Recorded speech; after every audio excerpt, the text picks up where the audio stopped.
Story number 1. I was deeply involved in an important project at work. This required that I often stayed late in the evenings. My wife did not like this and was not at all shy about showing her feelings. Her temperament matched her red hair and our Irish roots. She didn't like cooking a delicious meal only to eat it alone. And, truth be told, I was a little mad about it too. Most days of the week, when I finally dragged my exhausted ass home, I was faced with the unappealing prospect of oven-dried leftovers. She was also afraid to stay home alone after dark because of a couple of burglaries in the neighborhood. So I bought her a Glock to keep in her bedside table. She didn't think she had to be alone all the time. She accused me of having some secret mistress and threatened to do the same. I snapped, and the argument got out of hand. I ended up falling asleep on the couch. Because of a project, I needed to get back to the office early the next morning, so I left before she got up. Now that I had cooled down somewhat, I thought I would apologize and explain that the project would be completed sometime next week, and all team members, including me, were promised a nice bonus and extra vacation to compensate us for our efforts. Perhaps we could use this to get away to some hotspot for a while. I tried calling several times throughout the day, but each time the call went straight to voicemail, and she wouldn't return my messages. Each time I didn't get through, I felt my anger grow even more. Wearing the same clothes for the second day in a row didn't improve my mood. My head began to fill with unpleasant thoughts. I was thinking about leaving this bitch and our 7-year marriage. She would never agree to a divorce, and I wasn't too sure about that either. We were both staunch Catholics, and that was a big no-no. Finally, I couldn't take the stress of worrying about the situation at home anymore and went to the boss. Explained that I had a serious personal problem at home that I needed to deal with, and he let me go around 8 o'clock. It was about a half-hour drive home, and when I got there, some unfamiliar car was parked in my spot.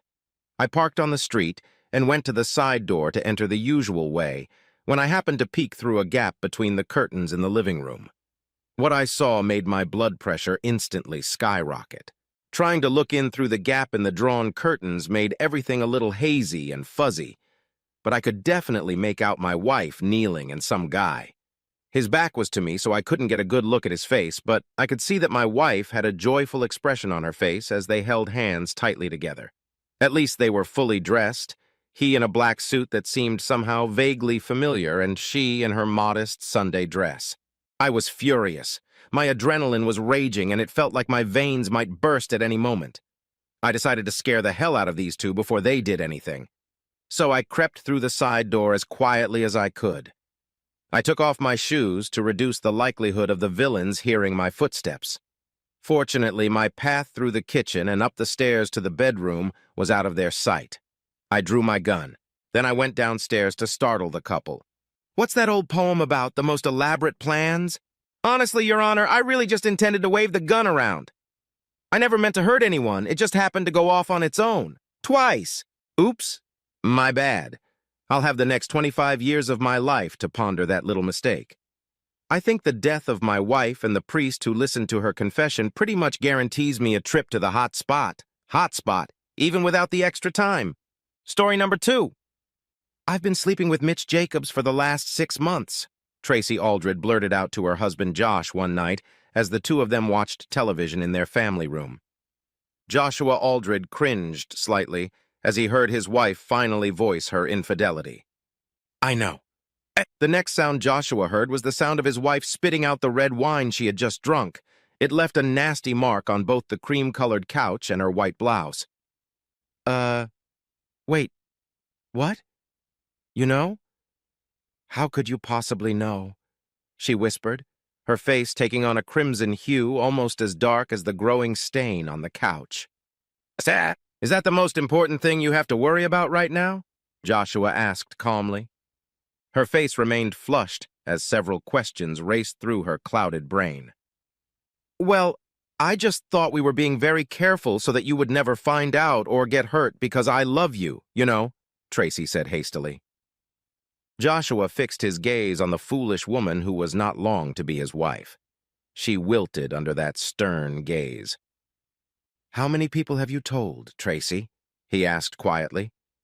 She hesitated for a few seconds. He could almost literally see the proverbial wheels turning in her head. Just the one. I was saying, Lucy Hanson, she's my best friend. And she has the biggest mouth in town, Joshua interrupted. You, of all people, should know better than anyone not to say Lucy's mouth. Ah!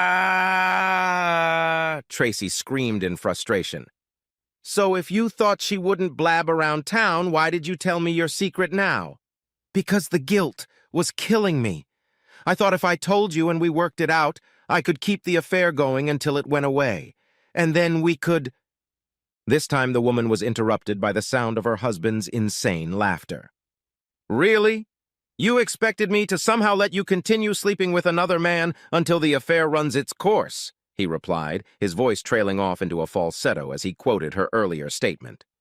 A smile contorted his handsome face as he laughed heartily. Tracy looked at him as if she was seeing him for the first time. We've been married for 12 years, together for 15.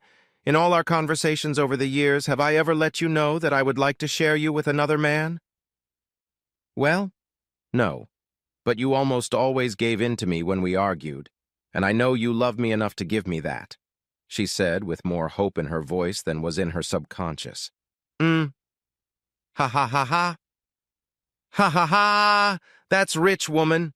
You're equating an argument about whether to get a second dog with whether I'm going to let you continue to have fun with another man.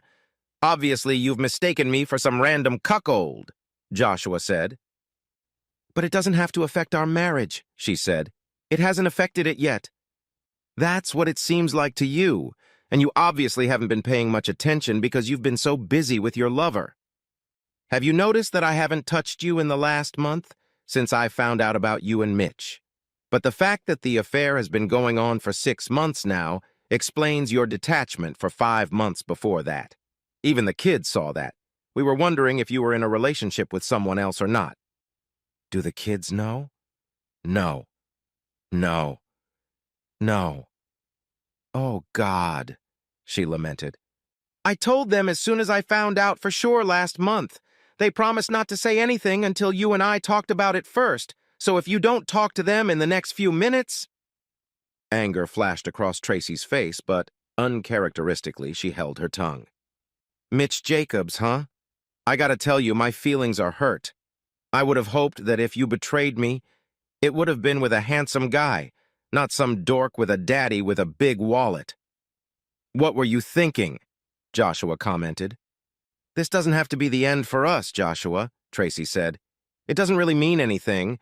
I know it sounds corny, but it was just a little extra, a little fun. I'm not having fun, Tracy. I've had the paperwork ready since I found out.